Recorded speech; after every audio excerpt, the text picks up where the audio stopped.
বিসমিল্লাহির রহমানির রহিম। আজকে হচ্ছে 20 জুলাই 2025। আমাদের আহ, বাংলাদেশ জুডিশিয়াল সার্ভিস যে পরীক্ষা উপলক্ষে আমরা যে ক্লাস করি সেটার আজকে দশম ক্লাস, এবং আমাদের সাংবিধানিক আইনের দশম ক্লাস। আজকে আমরা আলোচনা করব আম, বাংলাদেশ সংবিধানের চতুর্থ ভাগের দ্বিতীয় পরিচ্ছেদ, যেখানে মন্ত্রিসভা, প্রধানমন্ত্রী এবং মন্ত্রিসভা নিয়ে আলোচনা করা হয়েছে। তো গতদিনে আমরা শুরু করেছিলাম যে বাংলাদেশ সংবিধানের চতুর্থ ভাগে মোট 5টা পরিচ্ছেদ আছে। তো প্রথম পরিচ্ছেদ আমরা আলোচনা করছি রাষ্ট্রপতি সম্পর্কে, যেটা আলোচনা করা হয়েছে 48 থেকে 54 অনুচ্ছেদ। এবং আমরা একটু মনে করি, দেখেন 48 অনুচ্ছেদে ছিল রাষ্ট্রপতি নিয়োগ, 49-এ ছিল প্রেরোগেটিভ অফ মার্সি, 50-এ ছিল রাষ্ট্রপতি পদের মেয়াদ, আহ, 51-তে ছিল রাষ্ট্রপতির দায় মুক্তি, আর 52-তে ছিল রাষ্ট্রপতির অভিশংসন, আর আহ, 53-তে ছিল অক্ষমতা বা অসমর্থতার কারণে রাষ্ট্রপতিকে অপসারণ, এবং সবশেষে 54-তে ছিল যে স্পিকার কখন রাষ্ট্রপতি হিসেবে দায়িত্ব পালন করবে। তো আপনার প্রাথমিক দায়িত্ব হলো বাংলাদেশ সংবিধানের আহ, কোন অনুচ্ছেদের কি আছে এগুলো একটু মনে রাখা। যে আমরা এই 54 পর্যন্ত পড়া শেষ, এবং 54 পর্যন্ত কিন্তু আমরা কোনো অনুচ্ছেদ বাদ দেই নাই, প্রতিটা অনুচ্ছেদে আমি পড়েছি। তো আমরা চলে আসি, আজকে আমরা শুরু করতে যাচ্ছি মন্ত্রিসভা, অনুচ্ছেদ 55 দ্য ক্যাবিনেট। তো এখানে উম দুইটা বিষয় আছে, একটা হলো মন্ত্রিসভা বা ক্যাবিনেট, আর একটা হলো মন্ত্রীগণ বা মিনিস্টার্স। ঠিক আছে? তো মন্ত্রীগণ, মিনিস্টার্স আর মন্ত্রিসভা কিন্তু এক জিনিস না। সাধারণত যখন কোনো সরকার গঠন করা হয়, তখন ওই সরকারের বিভিন্ন মন্ত্রী, উপমন্ত্রী, প্রতিমন্ত্রীরা থাকে। সকল মন্ত্রীদের নিয়ে মন্ত্রীগণ, সকল মন্ত্রীদের নিয়েই আপনার মিনিস্টার্স বা সকলেই মন্ত্রীগণ হিসেবে পরিচিত। কিন্তু মন্ত্রীগণের মধ্য থেকে কিছু গুরুত্বপূর্ণ মন্ত্রীদের নিয়ে গঠিত হয় মন্ত্রিসভা। অর্থাৎ প্রধানমন্ত্রী তার আহ, যে যার যার মনে হবে যে অমুক অমুক মন্ত্রণালয়ের অমুক অমুক অমুক মন্ত্রী নিয়ে গঠিত হবে মন্ত্রী সভা, তাহলে আমরা এইভাবে বলতে পারি যে আহ, মন্ত্রিসভার সকল সদস্যরাই মন্ত্রী, কিন্তু সকল মন্ত্রী মন্ত্রিসভার সদস্য নয়। তো এই মন্ত্রিসভা বা ক্যাবিনেট সম্পর্কে আলোচনা করা হয়েছে 55 অনুচ্ছেদে। প্রধানমন্ত্রীর নেতৃত্বে বাংলাদেশের একটি মন্ত্রিসভা থাকবে। এটা নেতৃত্ব দিবে কে? প্রধানমন্ত্রী। প্রধানমন্ত্রী ও সময়ে সময়ে যিনি যেরূপ স্থির করবে সেইরূপ অন্যান্য মন্ত্রী নিয়ে মন্ত্রিসভা গঠিত হবে। তাহলে প্রধানমন্ত্রী এবং সময় সময় তিনি যেরূপ স্থির করবে, মানে এটা ওনার এখতিয়ার যে উনি কোন মন্ত্রিসভায় কার কার স্থান দিবেন। বাট সকল মন্ত্রী কিন্তু মন্ত্রিসভার সদস্য নয়, এটুকু খেয়াল রাখা প্রয়োজন। প্রধানমন্ত্রী কর্তৃক বা তার কর্তৃত্বে, এই লাইনটা গুরুত্বপূর্ণ, 55(2), প্রধানমন্ত্রী কর্তৃক বা তার কর্তৃত্বে এই সংবিধান অনুযায়ী প্রজাতন্ত্রের নির্বাহী ক্ষমতা প্রযুক্ত হবে। মানে প্রজাতন্ত্রের সকল ক্ষমতা প্রযুক্ত হবে, ধরেন প্রয়োগ করবে কে? প্রধানমন্ত্রী কর্তৃত্বে, প্রধানমন্ত্রীর কর্তৃত্বে। তো সরাসরি এই কথাটা থাকতে পারে যে প্রধানমন্ত্রী কর্তৃক বা তার কর্তৃত্বে এই সংবিধান অনুযায়ী প্রজাতন্ত্রের নির্বাহী ক্ষমতা প্রযুক্ত হবে, বলা হয়েছে কত ধারায়? 55(2)। আচ্ছা। তারপরে দেখেন মন্ত্রিসভা যৌথভাবে সংসদের নিকট দায়ী থাকবে। অর্থাৎ এই কথাটার অর্থ ব্যাপক। মন্ত্রিসভায় যখন কোনো সদস্য কোনো সিদ্ধান্ত নেওয়া হয়, তখন মন্ত্রিসভার যারা যারা মন্ত্রী আছে, উনি ওই সকল মন্ত্রীর মানে একমত থাক বা না থাক, যখন কোনো সিদ্ধান্ত নিয়ে নেবে তখন ধরে নিতে হবে সবাই একমত। এবং এই যৌথভাবে এই মন্ত্রিসভা কার নিকট দায়ী থাকবে? সংসদের নিকট দায়ী থাকবে। 4 নাম্বারটা গুরুত্বপূর্ণ, যে সরকারের সকল নির্বাহী ব্যবস্থা রাষ্ট্রপতির নামে গৃহীত হয়েছে বলে প্রকাশ করা হবে। 3টা স্টার দেন। সরকারের সকল নির্বাহী ব্যবস্থা রাষ্ট্রপতির নামে গৃহীত। এখানে দুইটা বিষয় নিয়ে আপনাদের খটকা লাগবে। একটা হলো যে প্রধানমন্ত্রী কর্তৃত্বে প্রযুক্ত হবে নির্বাহী ক্ষমতা, আর নির্বাহী ক্ষমতা বা সকল নির্বাহী ব্যবস্থা কার নামে গৃহীত হয়েছে? রাষ্ট্রপতির নামে। রাষ্ট্রপতি। সকল নির্বাহী মানে প্রয়োগ করবে প্রধানমন্ত্রী, আর এটা গৃহীত হয়েছে কার নামে? গ্রহণ করা হয়েছে রাষ্ট্রপতি। রাষ্ট্রপতির নামে। তাহলে একটা হলো 55(2) আর একটা হলো 55(4). রাষ্ট্রপতির নামে প্রণীত আদেশ সমূহ অন্যান্য চুক্তিপত্র কি রূপে সত্যায়িত বা প্রমাণীকৃত হবে, রাষ্ট্রপতি তা বিধিসমূহ দ্বারা নির্ধারণ করবে, এবং অনুরূপভাবে সত্যায়িত বা প্রমাণীকৃত কোনো আদেশ বা চুক্তিপত্র যথাযথভাবে প্রণীত বা সম্পাদিত হয় নাই বলে, আন্ডারলাইন করবেন, তার বৈধতা সম্পর্কে কোনো আদালতে প্রশ্ন উত্থাপিত করা যাবে না। মানে নর্মালি তো রাষ্ট্রপতির নামে প্রণীত আদেশ সমূহ বা অন্যান্য চুক্তিপত্র, এটা রাষ্ট্রপতি বিধিসমূহ দ্বারা নির্ধারণ করবে, এবং কোনো চুক্তি সম্পর্কে বা কোনো সিদ্ধান্ত সম্পর্কে কোনো আদালতে কোনো প্রশ্ন করা যাবে না। রাষ্ট্রপতি যা করছে এই বিষয়ে আদালতে কোনো প্রশ্ন করা যাবে না। 6 নাম্বার দেখেন, রাষ্ট্রপতি সরকারি কার্যাবলী বন্টন এবং পরিচালনার জন্য বিধি সমূহ প্রণয়ন করবে। রাষ্ট্রপতি বলছে যে সরকারি কার্যাবলী বন্টন এবং পরিচালনার জন্য বিধি সমূহ প্রণয়ন করবে, মানে সরকারের কার্যাবলী কিভাবে বন্টিত হবে, কিভাবে পরিচালিত হবে, এটা নির্ধারণ করার জন্য রাষ্ট্রপতি বিধি সমূহ প্রণয়ন করতে পারবে। তো তাহলে এখানে আমরা যে জিনিসগুলো আমার মনে রাখা দরকার, যে মন্ত্রিসভা আছে 55 অনুচ্ছেদে, এবং প্রধানমন্ত্রীর কর্তৃত্বে বা অধীনে নির্বাহী ক্ষমতা প্রযুক্ত হবে 55(2), আর নির্বাহী ব্যবস্থা রাষ্ট্রপতির নামে গৃহীত হয়েছে বলে প্রকাশ করা হবে নাকি, এবং 55(4), এবং এই সম্পর্কে কোনো আদালতে কোনো প্রশ্ন উত্থাপন করা যাবে না। তো আমরা বিগত বছরের প্রশ্নে যদি আসি, যে প্রজাতন্ত্রের নির্বাহী ক্ষমতা কার কর্তৃত্বে প্রযুক্ত হয়, প্রযুক্ত বলছে, প্রযুক্ত, ঠিক আছে, প্রযুক্ত বললে প্রধানমন্ত্রী, আর যদি বললে গৃহীত হয় তাহলে উত্তর হতো কি, রাষ্ট্রপতি। আহ 2 নম্বর প্রশ্নটা দেখেন, প্রধানমন্ত্রী কর্তৃক বা তাহার কর্তৃত্বে ড্যাশ নির্বাহী ক্ষমতা প্রযুক্ত হইবে, এটা কি হবে, এই সংবিধান অনুযায়ী প্রজাতন্ত্রের, মানে আপনি যদি ভালোভাবে লক্ষ্য না করেন উত্তর কিন্তু সাইডটাই যৌতিক মনে হয়, এই সংবিধান অনুযায়ী প্রজাতন্ত্রের নির্বাহী ক্ষমতা প্রযুক্ত হবে। বুঝছেন? তো এখন আমরা মানে নিম্নলিখিত বিষয়গুলো যদি একটু পড়ি, যে বলছে যে রাষ্ট্রপ্রধান আর সরকার প্রধান। সংসদীয় সরকার ব্যবস্থায় প্রধানমন্ত্রী হলো সরকারের প্রধান এবং রাষ্ট্রপতি বা রাজা বা রানী হলো রাষ্ট্রের প্রধান, মানে সংসদীয় সরকার ব্যবস্থায়। আমাদের বর্তমানে কি ব্যবস্থা, সংসদীয় সরকার ব্যবস্থা। তো সংসদীয় সরকার ব্যবস্থায় প্রধানমন্ত্রী হলো সরকারের প্রধান, আর রাষ্ট্রপতি বা রাজা বা রানী হলো, এরা হলো রাষ্ট্রের প্রধান। রাষ্ট্রপ্রধান। যেমন বাংলাদেশ এবং ভারতের সরকার প্রধান হলো প্রধানমন্ত্রী, কিন্তু রাষ্ট্রপ্রধান হলো রাষ্ট্রপতি। এবং যুক্তরাজ্যে, যুক্তরাজ্য মানে United kingdom, not United states of America, যুক্তরাজ্য মানে হলো ওই ইউনাইটেড কিংডম ইউনাইটেড যেটা, কিংডম, ইউকে। যুক্তরাজ্যের সরকার প্রধান হলো প্রধানমন্ত্রী কিন্তু রাষ্ট্রপ্রধান হলো রানী। ওই দেশে কোনো রানী। রাষ্ট্রপতি নাই। কারণ বর্তমানে রাজা বাংলাদেশ, একজন ভারতে আছে। এবং যুক্তরাজ্যের সরকার হলো সংসদীয় সরকার ব্যবস্থা। যদিও ভারতে কিন্তু রাষ্ট্রপতি আছে, বাংলাদেশে রাষ্ট্রপতি আছে, কিন্তু যুক্তরাজ্যে সরকার প্রধান প্রধানমন্ত্রী, কিন্তু রাষ্ট্রপ্রধান হলো রানী, যেহেতু ওই দেশে কোনো রাষ্ট্রপতি নাই। কিন্তু রাষ্ট্রপতি শাসিত সরকার ব্যবস্থায় বা নির্বাহী বিভাগের ও রাষ্ট্রের বা সরকারের প্রধান একই। যেমন যুক্তরাষ্ট্রের সরকার হলো রাষ্ট্রপতি শাসিত সরকার ব্যবস্থা, এবং এই ক্ষেত্রে রাষ্ট্রপতি একই সাথে নির্বাহী বিভাগের প্রধান, সরকার এবং রাষ্ট্রেরও প্রধান। মানে যুক্তরাষ্ট্রে, মানে ইউনাইটেড স্টেটস অফ আমেরিকা, যেখানে সরকারের প্রধানও রাষ্ট্রপতি, আবার নির্বাহী বিভাগের প্রধানও রাষ্ট্রপতি, রাষ্ট্রের প্রধানও রাষ্ট্রের প্রধান রাষ্ট্রপতি, রাষ্ট্রপতি। কিন্তু প্রধানমন্ত্রীর নামে কোনো পদ নেই। হুম। আচ্ছা, এখন প্রধানমন্ত্রী আসলে কাকে বলে এটা যদি আমরা একটু দেখি, যে রাষ্ট্রপতি কোনো ব্যক্তির পরামর্শ ছাড়া প্রধানমন্ত্রীকে নিয়োগ দিতে পারে। গতদিনই আমরা পড়ছিলাম, আপনাদের মনে আছে কিনা, যে রাষ্ট্রপতি অ্যাকচুয়ালি দুইটা ক্ষমতার ক্ষেত্রে আহ কারো অনুমতির দরকার নাই বা কারো পরামর্শের প্রয়োজন নাই। সেই দুইটা হলো, একটা হলো প্রধান প্রধানমন্ত্রী বিচারপতিকে নিয়োগ, নিয়োগ, প্রধান আর বিচারপতি একটা নিয়োগ। হলো প্রধানমন্ত্রীকে নিয়োগ। আচ্ছা,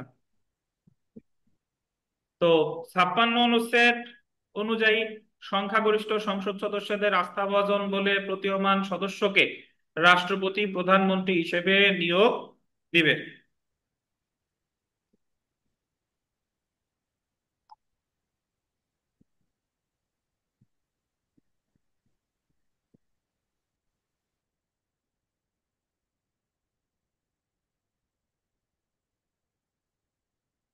আচ্ছা,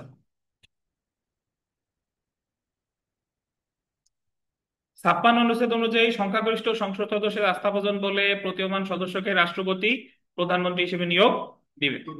প্রধানমন্ত্রীর পরামর্শ অনুসারে এবং প্রধানমন্ত্রী যত সংখ্যক নির্ধারণ করতে পারে তত সংখ্যক অন্যান্য মন্ত্রী, প্রতিমন্ত্রী এবং উপমন্ত্রীও নিয়োগ দিবে। তাহলে অন্যান্য মন্ত্রী টন্ত্রী যারা আছে এদেরকেও নিয়োগ দিবে কে? রাষ্ট্রপতি। বাট এই ক্ষেত্রে কিন্তু প্রধানমন্ত্রীর পরামর্শ নিতে হবে। একটা বিষয় যদি দেখেন যে প্রধানমন্ত্রীর নিয়োগ দিতে রাষ্ট্রপতি কারো মানে পরামর্শ বা অনুমতির দরকার হচ্ছে না, কিন্তু অন্যান্য যে মন্ত্রী প্রতিমন্ত্রী এদের ক্ষেত্রে কিন্তু অবশ্যই অনুমতি নিবে, মানে অনুমতি নিবে বলতে সরি, মানে পরামর্শ নিবে, পরামর্শ।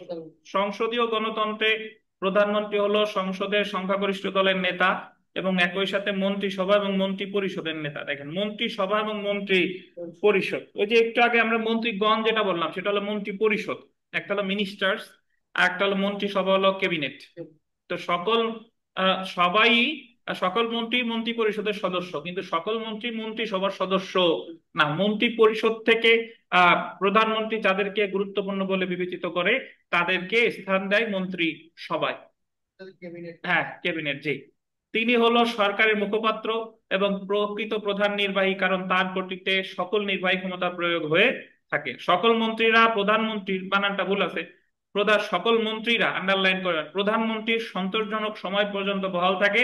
তিনি যে কোনো মন্ত্রীকে পদত্যাগ করতে আহ্বান করতে পারেন। একটা বিষয় আমাদের বাংলাদেশ সংবিধানের, আমরা একটু পরে দেখব, প্রধানমন্ত্রীর নর্মালি যদি কেউ বলে যে ধরেন আমরা যারা সাধারণ নাগরিক যারা সংবিধান পড়ি নাই, আমরা এখনো বলবেন যে প্রধানমন্ত্রী পদের মেয়াদ কত, সবাই বলবে 5 বছর।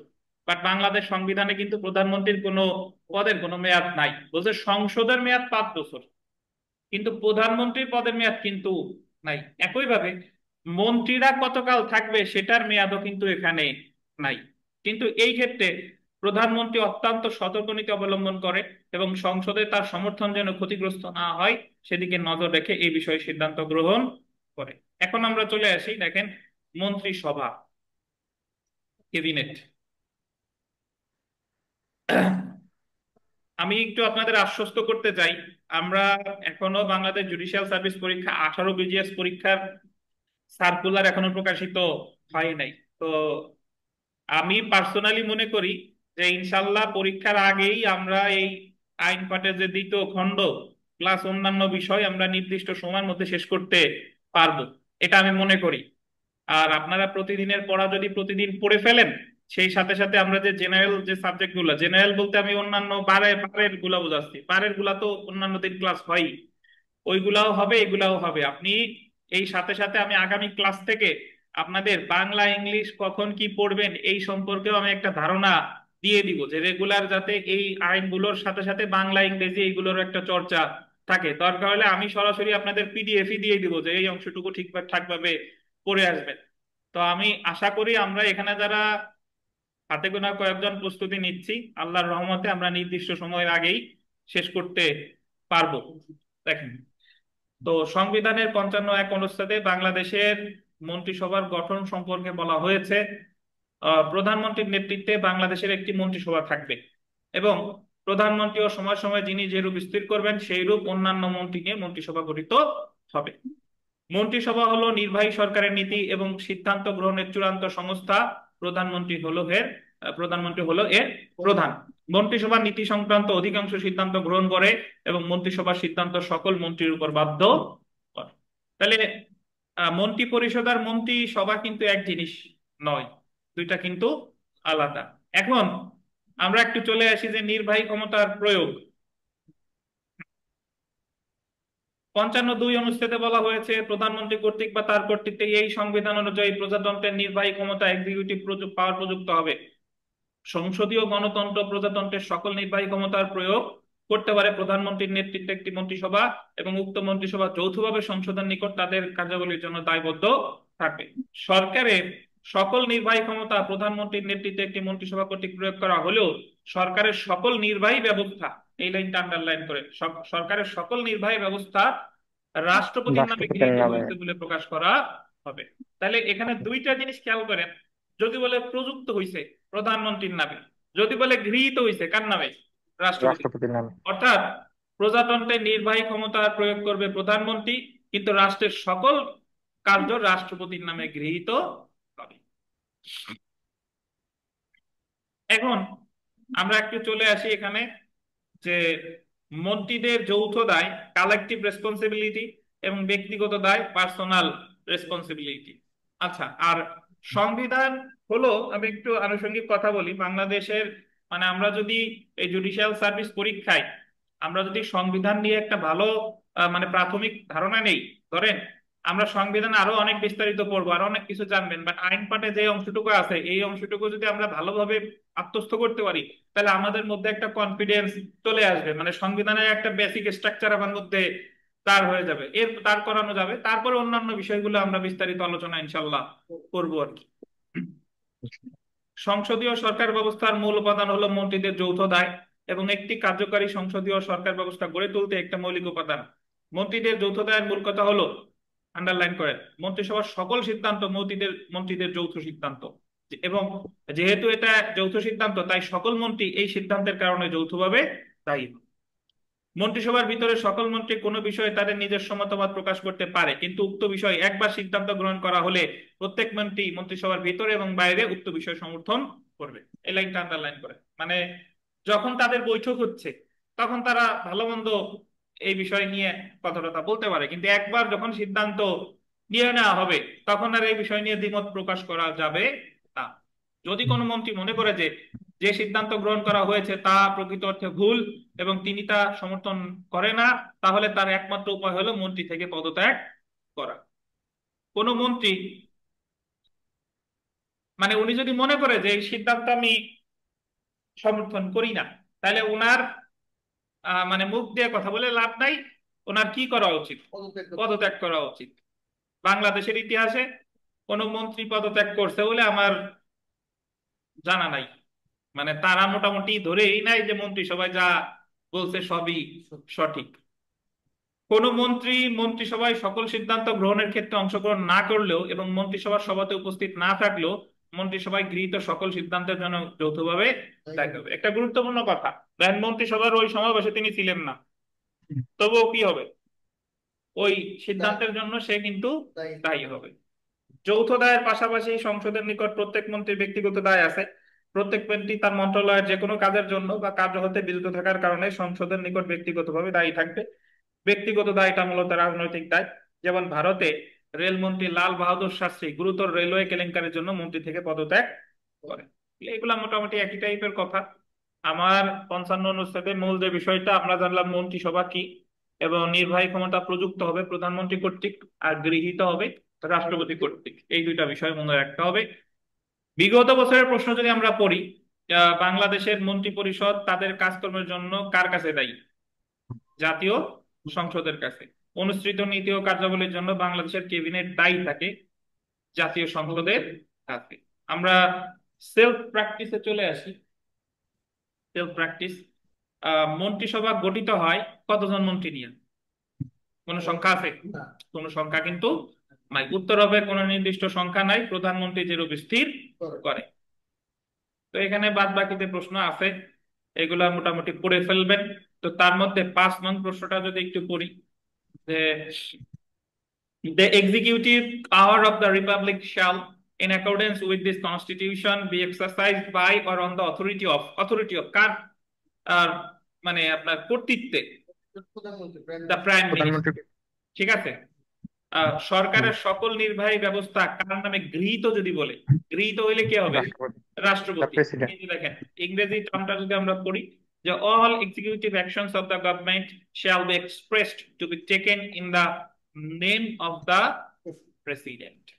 তো আহ, এই প্রশ্নগুলো মনে রাখবেন এই টাইপের। সবশেষে 13 নম্বর প্রশ্নটা 3টে স্টার দেন ভিভিআই।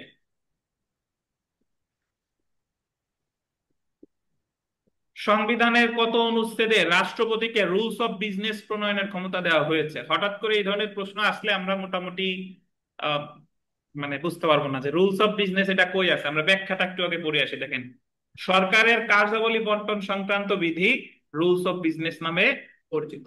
সরকারের কার্যাবলী মানে ওই যে সরকারের কার্যাবলী বন্টনের জন্য বিধি প্রণয়ন করতে পারবে, একটু আগে পড়লাম না? এগুলা বলে রুলস অফ বিজনেস। এই বিধির দ্বারা নির্ধারণ করা হয় সরকারের কোনো কর্তৃপক্ষ কোন কার্যটি প্রতিপালন করবে। তাহলে এই প্রশ্নটা আছে 55 কত বলেন? 6। শুনেন, বার কাউন্সিলের সাথে জুডিশিয়াল সার্ভিস পরীক্ষার মূল পার্থক্য হলো জুডিশিয়াল সার্ভিস পরীক্ষার প্রশ্নগুলো অনেক কঠিন হয়। বার কাউন্সিলে ধরেন আমরা 4টা অপশনের মধ্যে 2টা অপশন দেখা গেল, আপনি প্রথমেই শনাক্ত করতে পারবেন যে এই 2টা উত্তর হবেই না, উত্তর হবে এইটা অথবা এইটা হতে। কিন্তু জুডিশিয়াল সার্ভিস পরীক্ষায় আপনার মনে হবে যে 4টেই একই রকম হতে পারে, মানে এখানে কিন্তু অনেকটা কঠিন প্রশ্ন হয়। তো এজন্য সংবিধানের কত অনুচ্ছেদে রাষ্ট্রপতিকে রুলস অফ বিজনেস প্রণয়নের ক্ষমতা দেওয়া হয়েছে কত বলেন? 55-6। 55-6। আচ্ছা, আমরা চলে আসি মিনিস্টার্স বা মন্ত্রীগণ। 56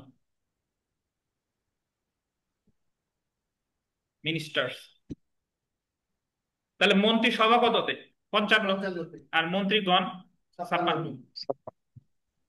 56 অনুচ্ছেদে মন্ত্রীগণ বলতে প্রধানমন্ত্রী, প্রতিমন্ত্রী, সরি প্রধানমন্ত্রী, মন্ত্রী, প্রতিমন্ত্রী, উপমন্ত্রীকে বোঝানো হয়েছে। So, যদি বলে যে মন্ত্রী বলতে কাকে কাকে বোঝায়, প্রধানমন্ত্রীও বোঝায়, মন্ত্রীও বোঝায়, প্রতিমন্ত্রীও বোঝায়, উপমন্ত্রীও বোঝায়।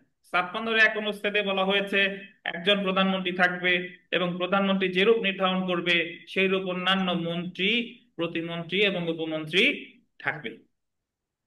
এখন আমরা চলে আসি মন্ত্রীগণের নিয়োগ ও সংখ্যা, মানে এই মন্ত্রীগণ নিয়োগ করবে কে আর সংখ্যা কতজন হবে।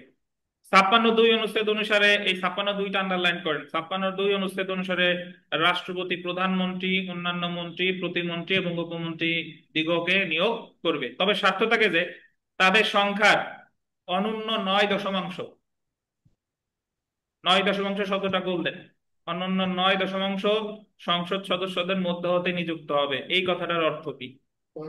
মানে 10 ভাগের 10 জনের 9 জন সংসদ সদস্যদের মধ্য হতে। এমপিদের মধ্য থেকে নেবে।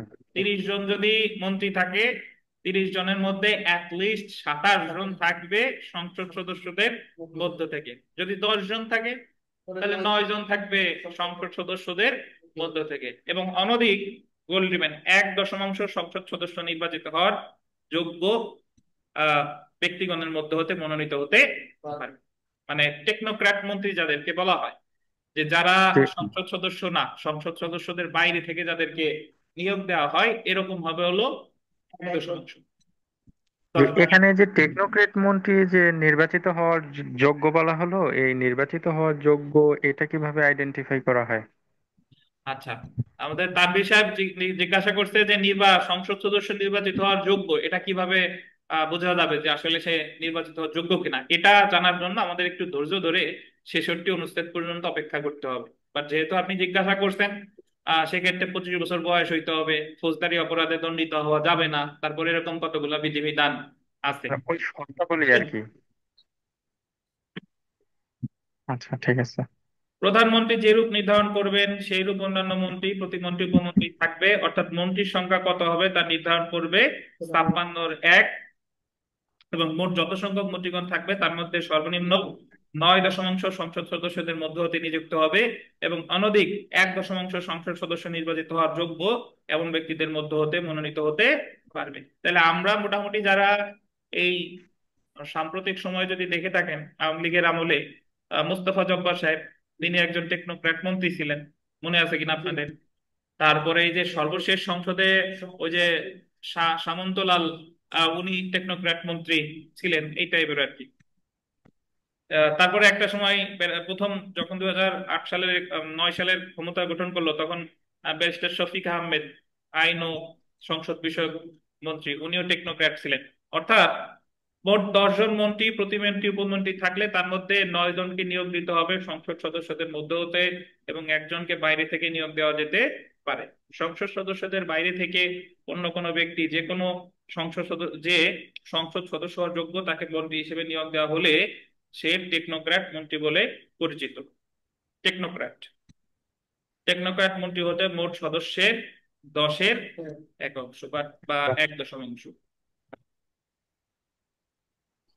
আমরা একটু চলে আসি প্রধানমন্ত্রী নিয়োগ। যে সংসদ সদস্য যে সংসদ সদস্য সংসদের সংখ্যাগরিষ্ঠ সদস্যের আস্থাভাজন বলে রাষ্ট্রপতির নিকট প্রতীয়মান হবে, রাষ্ট্রপতি তাকে প্রধানমন্ত্রী নিয়োগ করবে। তাহলে 56-3। প্রধানমন্ত্রী হয়ে গেলে সংসদ সদস্য হওয়া লাগবে। অবশ্যই হওয়া লাগবে। সব প্রধানমন্ত্রী হতে হলে অবশ্যই তাকে সংসদ সদস্য হতে হবে এবং সংসদ সদস্যদের আস্থাভাজন হতে হবে।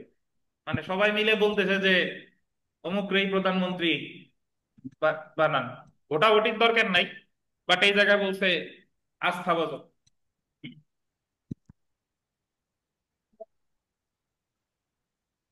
পূর্বে যারা সংসদ সদস্য ছিল সদস্য রূপে বহাল থাকা 56(4), সংসদ ভাঙিয়া যাওয়া বা সংসদ সদস্যদের অব্যবহিত পরবর্তী সাধারণ নির্বাচন অনুষ্ঠানের মধ্যবর্তীকালে এই অনুচ্ছেদের 2 বা 3 দফার অধীন নিয়োগদানের প্রয়োজন দেখা দিলে সংসদ ভাঙিয়া যাওয়ার অব্যবহিত পূর্বে যারা সংসদ সদস্য ছিল এই দফার উদ্দেশ্য সাধন কল্পে তারা সদস্য রূপে বহাল রয়েছে বলে গণ্য। যখন নির্বাচনের কোনো সংসদ ভেঙে যায় নির্বাচন উপলক্ষে, তো যতদিন পর্যন্ত নির্বাচন না হচ্ছে ওই পদে বহাল আছে কারা বলেন? ওই পদে বহাল আছে আগের মন্ত্রী। আগের যারা ওই সংসদ সদস্য ছিল তার। ঠিক আছে, ওই বোতলটা নিয়ে আমার একদম পানি বলে দিয়ে দাও। শাকিল চা খান। আচ্ছা, তো তাহলে আহ সংবিধানে দুইটি গুরুত্বপূর্ণ বিষয় হলো মন্ত্রিসভা এবং মন্ত্রী পরিষদ, একটা হলো ক্যাবিনেট আর একটা হলো কাউন্সিল অফ মিনিস্টার্স। তো দুইটা জিনিস বোঝার দরকার আছে। সবাই মন্ত্রী পরিষদের মন্ত্রী যারা, তারা সবাই মন্ত্রী পরিষদের সদস্য, কিন্তু সবাই কিন্তু ক্যাবিনেটের সদস্য না। প্রধানমন্ত্রী এবং প্রতিমন্ত্রী উপমন্ত্রী সহ অন্যান্য সকল মন্ত্রীর সমন্বয়ে মন্ত্রী পরিষদ গঠিত। মন্ত্রী পরিষদের আন্ডারলাইন করবেন গুরুত্বপূর্ণ সদস্যদের নিয়ে মন্ত্রিসভা গঠিত হয়। অর্থাৎ মন্ত্রী পরিষদের মন্ত্রী পরিষদের সকল সদস্য মন্ত্রিসভার সদস্য হতে পারে না। মন্ত্রিসভা হলো অপেক্ষাকৃত ছোট পরিষদের একটি অঙ্গ, যেখানে সরকারের সকল গুরুত্বপূর্ণ সিদ্ধান্ত গ্রহণ করা হয়। 55-1 অনুচ্ছেদে বলা হয়েছে প্রধানমন্ত্রীর নেতৃত্বে বাংলাদেশে একটি মন্ত্রিসভা থাকবে এবং প্রধানমন্ত্রী ও সময় সময় তিনি যেরূপ স্থির করবে সেইরূপ অন্যান্য মন্ত্রী নিয়ে মন্ত্রিসভা গঠিত হবে। যেমন অনেক প্রতিমন্ত্রী আছে যারা শুধুমাত্র মন্ত্রী পরিষদের সদস্য কিন্তু মন্ত্রিসভার সদস্য না। তাহলে আমাদের তানভীর সাহেব বলেন তো যে council of ministers and cabinet এই দুইটার ভিতরে পার্থক্য কি? কাউন্সিল অফ মিনিস্টার্স হচ্ছে সকল মন্ত্রী, মানে মন্ত্রী, প্রতিমন্ত্রী, উপমন্ত্রী, প্রধানমন্ত্রী সবাই হচ্ছে কাউন্সিল অফ মিনিস্টার্স এর সদস্য। আর ক্যাবিনেট হচ্ছে গুরুত্বপূর্ণ মন্ত্রীদের নিয়ে যে ছোট পরিসরে আরেকটা মানে ইউনিট গঠন করা হয় সেটাকে হচ্ছে ক্যাবিনেট বলা হচ্ছে। এই আপনি সেখানে তো বলতে সমস্ত পারেন সবই, এই উদাসীনতা যা যা আছে সব গা ঝাড়াতে ফেলে দেন, আপনাদের উকিল জজ সব হইতে হবে। তো বুঝছেন? জি। ধরেন আমাদের খাগলা একাডেমি থেকে আল্লাহর রহমতে অনেক উকিল হয়েছে, এবার কিন্তু জজ হওয়ার পালা। তো এটা অসম্ভব কিছু না, লেগে থাকলে ইনশাল্লাহ হবে। ইনশাল্লাহ। ঠিক আছে। ইনশাল্লাহ। তার মন্ত্রী পরিষদ বলতে হচ্ছে উপমন্ত্রী, প্রতিমন্ত্রী সব সবাইকে বোঝাচ্ছে। সবাই বুঝাচ্ছে। আর ক্যাবিনেট বা ক্যাবিনেট বলতে মন্ত্রিসভা বোঝাচ্ছে শুধু যাদেরকে প্রধানমন্ত্রী প্রধানমন্ত্রী নিয়োগ দিচ্ছেন। ছোট্ট একটা পরিষদ, ছোট্ট একটা করছে যে এদের নিয়ে মন্ত্রিসভা গঠিত হবে। এখন মন্ত্রিসভায় যে শুধু পূর্ণাঙ্গ মন্ত্রী থাকবে এমন কোনো কথা নাই, উনি কোনো প্রতিমন্ত্রীও নিতে পারে। তো বিগত বছরের প্রশ্নে আসি, দেখেন যে গণ আচ্ছা আপনারা তো, আমি একটা আজকে স্বপ্নে দেখছি যে জুডিশিয়ারি প্রিলিমিনারি পরীক্ষা দিয়ে আসছি আবার আর একবার।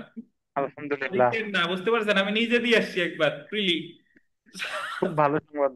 যাই মনে হয় হোক, 35 করবে। দেখেন, না 35 দেখা যাক যায় আলহামদুলিল্লাহ। জুডিশিয়ারিতে আপনার দেখেন, গণপ্রজাতন্ত্রী বাংলাদেশের সংবিধানের কোন অনুচ্ছেদ অনুযায়ী রাষ্ট্রপতি প্রধানমন্ত্রী ও অন্যান্য মন্ত্রীদের নিয়োগ দেন? 56(2 বলছে যে প্রধানমন্ত্রী এবং অন্যান্য মন্ত্রীদের নিয়োগ দেন 56(2। আর প্রধানমন্ত্রীদের নিয়োগদানের ক্ষেত্রে কারো অনুমতির দরকার নাই বা পরামর্শের দরকার নাই, এটা বলছে 56(3। 56(3-এ। আচ্ছা, আহ দুই ইনশাআল্লাহ। নম্বর আমরা প্রশ্ন। সম্ভবত সুপ্রিম কোর্টের একজন বিচারপতির কাছে পড়তেছি, এই কারণে আপনি এই স্বপ্নটা দেখছেন। আচ্ছা, সুপ্রিম কোর্টের অ্যাডভোকেট তো 5 বছর তো হয়েছে, অ্যাডভোকেট 6 বছর। যারা আর জুডিশিয়াল 4 বছর কোচিং করায় আল্লাহর রহমতে তাদের সাথে তো আর মানে কম একাডেমিক্যালি নেই। তো আর খারাপ নাই, করেন আল্লাহ ভরসা। কোচ খারাপ হইতে পারে, প্লেয়ার ভালো হবে, একদমই না, খেলা।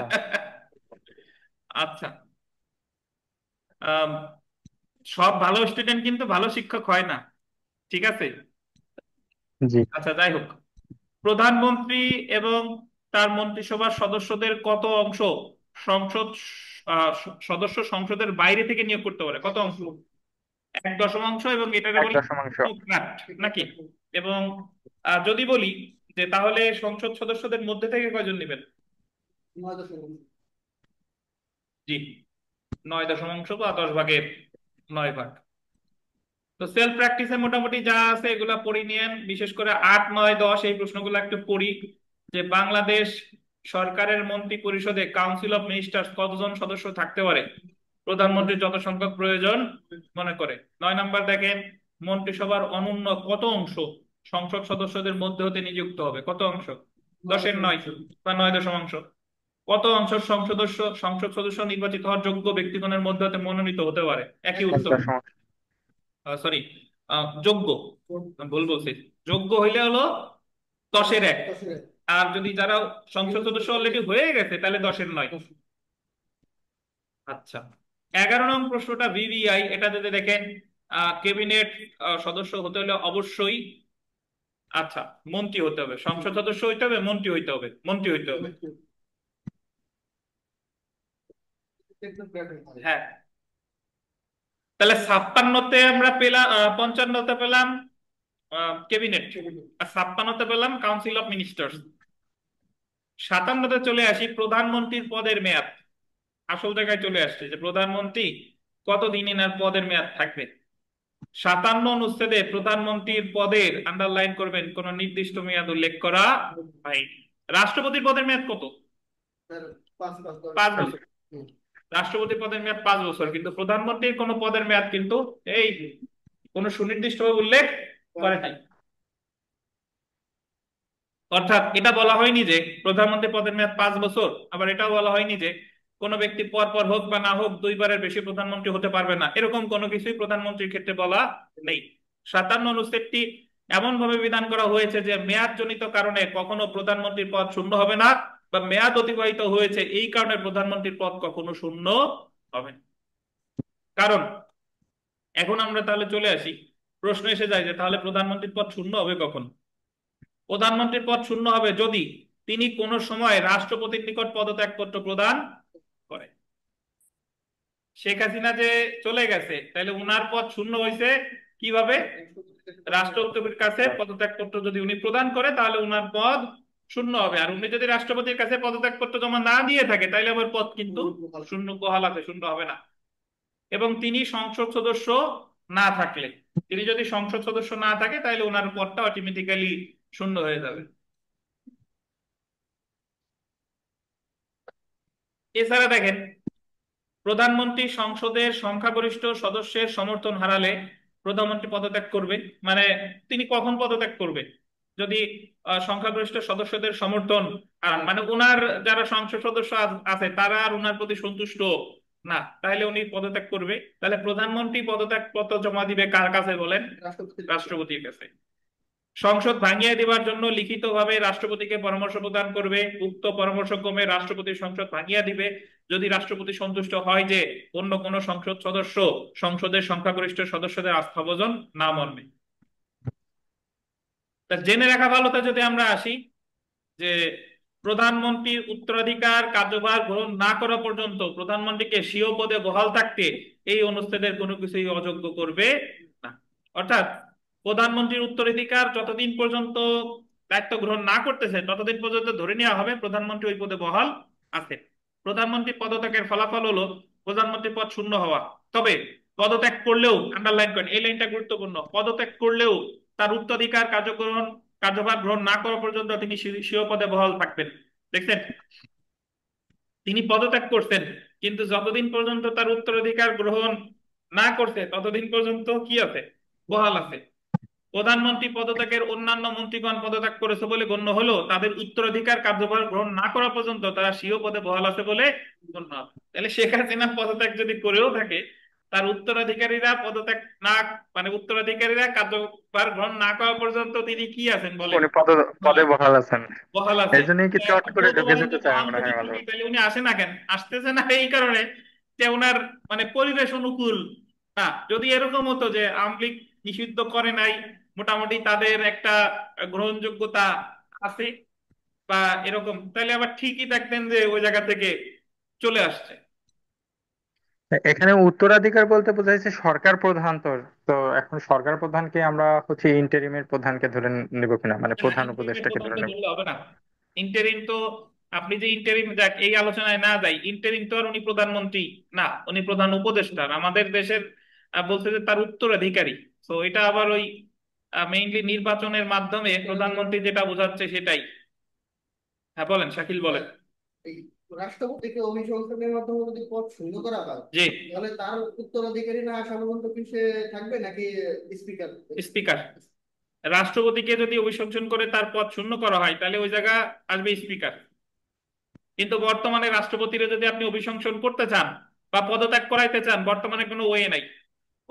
রাষ্ট্রপতি পদত্যাগ পত্র জমা দেবে স্পিকারের কাছে, সেটা নাই। আর ওনারা যদি পদত্যাগ পত্র না, ওনারা যদি অভিশংসন করতে চান, করতে হবে সংসদের মাধ্যমে, সংসদও নাই। এই কারণে চুপ্পু সাহেব বেঁচে গেছেন।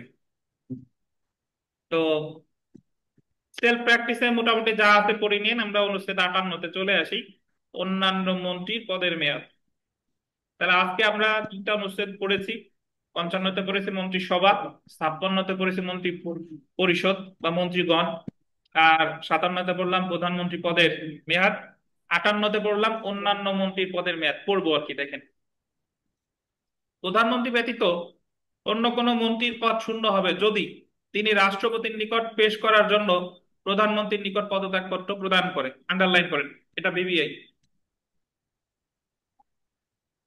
এটা পরীক্ষায় প্রশ্ন আসবে যে প্রধানমন্ত্রী মানে মন্ত্রীগণ যদি পদত্যাগ করতে চান, তাহলে পদত্যাগপত্র কার কাছে জমা দিবে? প্রধানমন্ত্রীর কাছে দিবে। কারে দেওয়ার জন্য? রাষ্ট্রপতি রাষ্ট্রপতির দেওয়ার জন্য। ভাষাটা মনে রাখেন, মানে পরীক্ষা। প্রধানমন্ত্রীর মাধ্যমে দিবে। হ্যাঁ, প্রধানমন্ত্রীর মাধ্যমে দিবেন। পরীক্ষার হলে কান টান গরম হয়ে যাবে প্রশ্ন দেখে, মনে হবে তো এই প্রশ্ন তো আমি পারি, কিন্তু ওই জায়গায় একটু প্যাঁচ লাগাই দিবে। সরাসরি রাষ্ট্রপতির কাছে দিবে নাকি প্রধানমন্ত্রীর কাছে দিবে রাষ্ট্রপতির দেওয়ার জন্য? প্রধানমন্ত্রীর কাছে দিবে, রাষ্ট্রপতিকে দেওয়ার রাষ্ট্রপতির জন্য। কাছে দেওয়ার জন্য, জি। তিনি সংসদ সদস্য না থাকে তবে 56(2) অনুচ্ছেদ 2 দফার শর্তাংশের অধীন মনোনীত মন্ত্রীর ক্ষেত্রে এটা প্রযোজ্য হবে না। তবে আহ টেকনোক্র্যাট মন্ত্রীর ক্ষেত্রে 56(2) দফার শর্তাংশের অধীন মনোনীত মন্ত্রীর ক্ষেত্রে এটা প্রযোজ্য হবে না। ওই যে মন্ত্রী তো শুধু যে আপনার হয় তা তো না, মানে মন্ত্রী যে শুধু সংসদ সদস্য হয় বিষয়টা তো তা না, তা না। বাইরে থেকে। টেকনোক্র্যাট মন্ত্রীও তো হতে পারে। অথবা দেখেন, এই অনুচ্ছেদের 2 দফা অনুসারে রাষ্ট্রপতি অনুরূপ নির্দেশ দান করে, অথবা তিনি চান না পদত্যাগ করতে দেন বা না দেন, রাষ্ট্রপতি নির্দেশ দিচ্ছে যে তুমি পদত্যাগ করো, অথবা এই অনুচ্ছেদের 4 দফায় যেরূপ বিধান বর্ণিত হয়েছে তা কার্যকর করা হয়। তো আমরা একটু অনুচ্ছেদগুলো একটু পড়ে ফেলি, দেখেন। 58-2টা একটু পড়ি। প্রধানমন্ত্রী যে কোনো সময় কোনো মন্ত্রীকে পদত্যাগ করতে অনুরোধ করতে পারবে, এবং উক্ত মন্ত্রী অনুরোধ আন্ডারলাইন করবেন পালনে অসমর্থ হলে আন্ডারলাইন করেন তিনি রাষ্ট্রপতিকে উক্ত মন্ত্রী নিয়োগের অবসান ঘটানোর পরামর্শ দান করতে পারবে। 3টে স্টার দেন। একটু বুঝেন। জি। মানে উনি বলছে যে বাবা তুমি পদত্যাগ করো, এখন মন্ত্রী হলো বেহাইয়া, সে বলতেছে যে আমি পদত্যাগ করবো না। তাহলে প্রধানমন্ত্রী তখন বলবে প্রধানমন্ত্রী বলবে কারে? রাষ্ট্রপতি। রাষ্ট্রপতির যে তার নিয়োগ আপনি অবসান ঘটান। কিছুদিন আগে এরকম একটা ঘটনা ঘটছে। আমাদের বাংলাদেশ ক্রিকেট বোর্ডের সভাপতি সভাপতি হলো ফারুক আহমেদ। এখন ফারুক আহমেদ এই ইন্টারিম গভর্নমেন্টই তারে মানে তারে দিয়েছে পাপন সাহেবের জায়গায়। এখন পাপন সাহেবরে পদত্যাগ করতে বলছে, উনি বললো যে না আমি পদত্যাগ করবো না। সরি, ফারুক রে পদত্যাগ করতে বলছে, উনি বললো যে না আমি পদত্যাগ করবো না, আমি খালি খালি পদত্যাগ করবো কেন। পরে ওনারে ওই জোরপূর্বক সরাইয়ে আর একজন দিছে আর কি। হ্যাঁ। তো সংসদ ভাঙিয়া যাওয়া অবস্থায় যে কোনো সময়ে কোনো মন্ত্রীকে স্বীয় পদে বহাল থাকতে এই অনুচ্ছেদের 1 দফার ক, খ ক, খ ও ঘ উপদফার কোনো কিছুই অযোগ্য করবে না। 4 নাম্বার দেখেন, প্রধানমন্ত্রী পদত্যাগ করলে বা স্বীয় পদে বহাল না থাকলে মন্ত্রীদের প্রত্যেকে পদত্যাগ করেছে বলে গণ্য হবে। আন্ডারলাইন পয়েন্ট, খুবই গুরুত্বপূর্ণ কথা।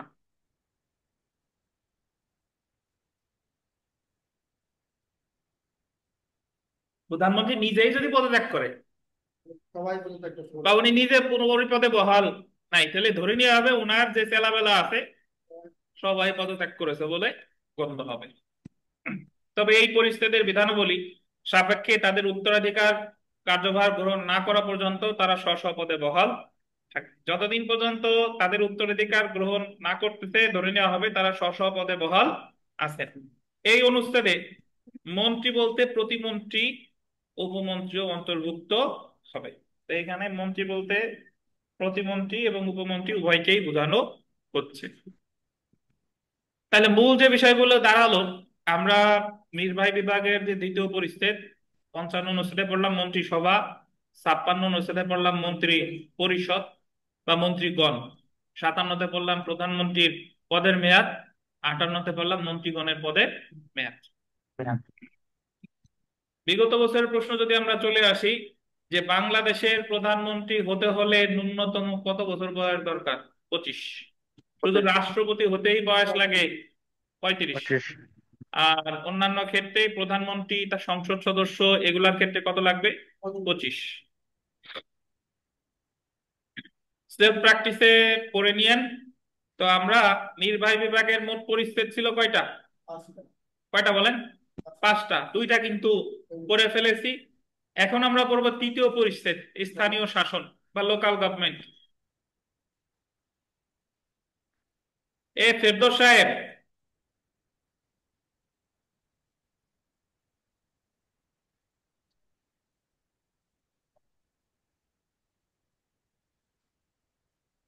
ফেরদৌস সাহেব আমার কথা শুনতে পাচ্ছেন ভাই? আচ্ছা, আমরা চলে এসেছি তৃতীয় পরিচ্ছেদ, স্থানীয় শাসন বা লোকাল গভর্নমেন্ট। তো এটা অনুচ্ছেদ 59, লোকাল গভর্নমেন্ট, স্থানীয় শাসন।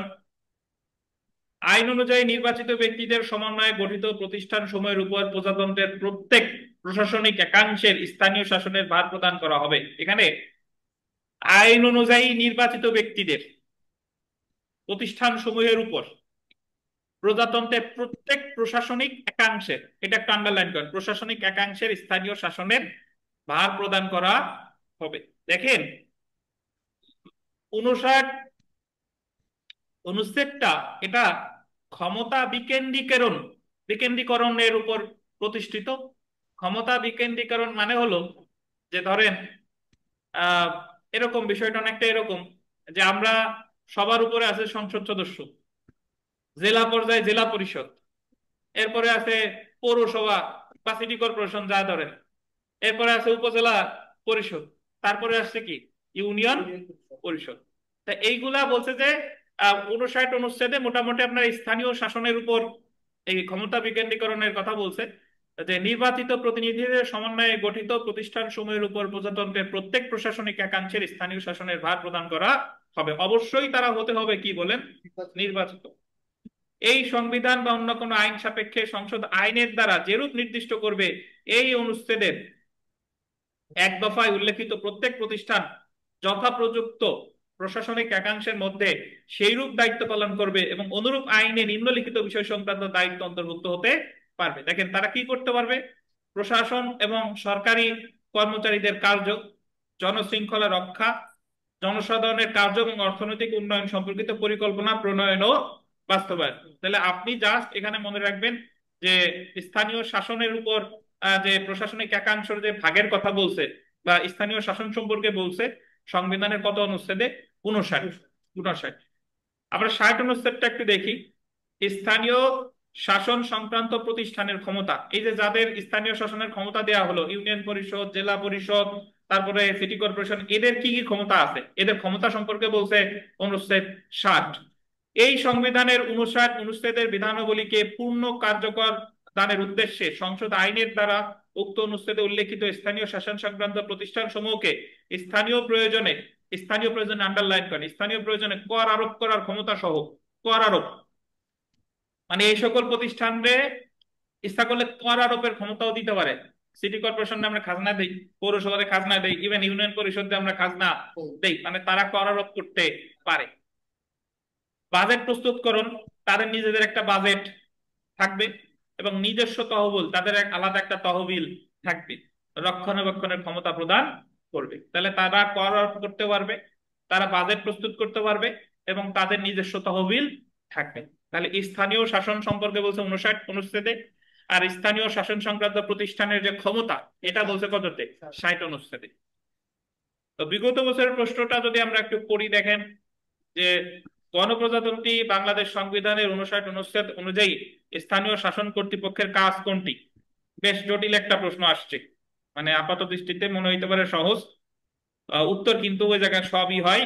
দেখেন, রাষ্ট্রের সার্বভৌমত্ব রক্ষা, অংশগ্রহণ করা, স্থানীয় শাসন কর্তৃপক্ষের নির্বাচনের ব্যবস্থা করা, জনশৃঙ্খলা রক্ষা করা, স্থানীয় সরকারের বার্ষিক আর্থিক বিবৃতি প্রকাশ করা। কি হবে? জনশৃঙ্খলা রক্ষা করা। কারণ ব্যাখ্যায় যদি আমরা এখানে দেখি, কারণ ওই জায়গায় তিনটা কাজ ছিল, দেখেন, প্রশাসন ও সরকারি কর্মচারীদের কার্য, জনশৃঙ্খলা রক্ষা, আর একটা হলো জনসাধারণের কার্য এবং অর্থনৈতিক উন্নয়ন সম্পর্কিত পরিকল্পনা প্রণয়ন ও বাস্তবায়ন।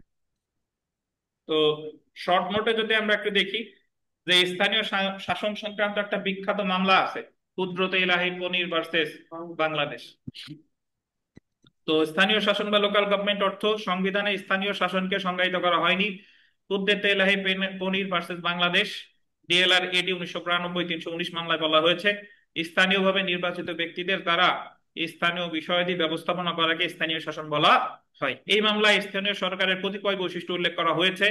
যেরকম এই মামলায় বলছে কতিপয় বৈশিষ্ট্য: স্থানীয় নির্বাচন, গণজবাবদিহিতার পদ্ধতি, আয়ের স্বাধীন ও তাৎপর্যপূর্ণ উৎস, স্বাধীনভাবে কার্যকর করার ক্ষেত্রসমূহ, দায়িত্ব এবং ক্ষমতার নিশ্চয়তা এবং সেগুলো প্রয়োগের শর্ত সমূহ। তাহলে আমার এই জায়গা থেকে যে জিনিসটা মনে রাখা দরকার, যে স্থানীয় শাসন সংক্রান্ত বিখ্যাত মামলা কি? কুদরতে এলাহি পনির ভার্সেস বাংলাদেশ। তো 3 নম্বর প্রশ্নটা যদি আমরা একটু দেখি, যে কুদরতে এলাহি পনির ভার্সেস বাংলাদেশ 44 ডিএলআর এডি এই নিম্নলিখিত কোন সাংবিধানিক বিষয়টি আলোচ্য বিষয় ছিল? স্থানীয় সরকার বা শাসক। এবং 4 নম্বরটাও ভিভিআই, যে সংবিধানের কত অনুচ্ছেদে প্রশাসনিক একাংশের সংজ্ঞা দেওয়া হয়েছে? না, এই যে দেখেন 152 সংজ্ঞা, প্রশাসনিক একাংশের সংজ্ঞা দিলে 100। ও আচ্ছা, সংজ্ঞাটা 152 জি। দেখছেন, সংজ্ঞা হলে 152। এখানে একটা কথা বলে রাখা ভালো, যে আমরা নির্বাহী বিভাগ হচ্ছে বাংলাদেশ সংবিধানের কত ভাগ বলে? চতুর্থ ভাগ। চতুর্থ ভাগের প্রথম পরিচ্ছেদ পড়ছি রাষ্ট্রপতি, 48 থেকে 54। এরপরে প্রধানমন্ত্রী বা অন্যান্য মন্ত্রী এই সম্পর্কে পড়ছি দ্বিতীয় পরিচ্ছেদ, 55 থেকে 58। আর তৃতীয় পরিচ্ছেদ আমরা পড়লাম স্থানীয় শাসন, 59 আর 60। তো এর মধ্যে আহ ত্রয়োদশ সংশোধনী, মানে তত্ত্বাবধায়ক সরকার ব্যবস্থা বাংলাদেশ সংবিধানে সংযুক্ত করা হয় 1993 সালে ত্রয়োদশ বা 13তম সংশোধনীর মাধ্যমে, যেখানে নির্বাহী বিভাগে এই নির্বাহী মানে নির্বাহী বিভাগ সংক্রান্ত যে অধ্যায়টা, চতুর্থ অধ্যায়তে একটা 2 ক পরিচ্ছেদ যুক্ত করা হয়, 2 ক। এবং 2 ক পরিচ্ছেদে 58 ক, 58 খ, 58 গ এই ধারাগুলো যুক্ত করা হয়। তাহলে যদি আপনাকে বলে যে তত্ত্বাবধায়ক সরকার ব্যবস্থা বাংলাদেশ সংবিধানের কোন অধ্যায়ে ছিল? চতুর্থ অধ্যায়। চতুর্থ অধ্যায়ের কোন পরিচ্ছেদ? 2 ক। 2 ক। এবং অনুচ্ছেদ হলো 58 ক। 58 ক বা 58 কর সাথে আরো আছে, বাট এইটা আবার 2 ক পরিচ্ছেদ বা 58 ক, এটা যোগ করা হয় 1996 সালে ত্রয়োদশ সংশোধনীর মাধ্যমে, আর এটা বাতিল করা হয় 2011 সালে পঞ্চদশ সংশোধনীর মাধ্যমে। বুঝতে পারছেন? এই এইটুকু এতটুকু মাথায় রাখেন। আচ্ছা, তা আমরা চলে আসি চতুর্থ পরিচ্ছেদ বা প্রতিরক্ষা কর্ম বিভাগ, আহ অনুচ্ছেদ 61 থেকে 63। তো প্রথমে আমরা চলে এসে দেখেন 61, সর্বাধিনায়কতা। সর্বাধিনায়কতা, বাংলাদেশের প্রতিরক্ষা কর্ম বিভাগ সমূহের সর্বাধিনায়কতা বল দিবেন রাষ্ট্রপতির উপর ন্যস্ত হবে। রাষ্ট্রপতির উপর ন্যস্ত হবে এবং আইনের দ্বারা তার প্রয়োগ নিয়ন্ত্রিত হবে। অর্থাৎ যদি বলে যে প্রতিরক্ষা কর্ম বিভাগের প্রধান কে, সর্বাধিনায়ক কে, রাষ্ট্রপতি। বাংলাদেশ সংবিধানের কত অনুচ্ছেদ? এটা ছিল 61। 61 অনুচ্ছেদ। তাহলে এই যে যে সেনাবাহিনীর যে সর্বাধিনায়ক, বাংলাদেশ সেনাবাহিনী বা প্রতিরক্ষা যে বিভাগগুলো আছে এগুলো সর্বাধিনায়ক কে? রাষ্ট্রপতি। এবং এটা আইনের দ্বারা তার প্রয়োগ নিয়ন্ত্রিত হবে।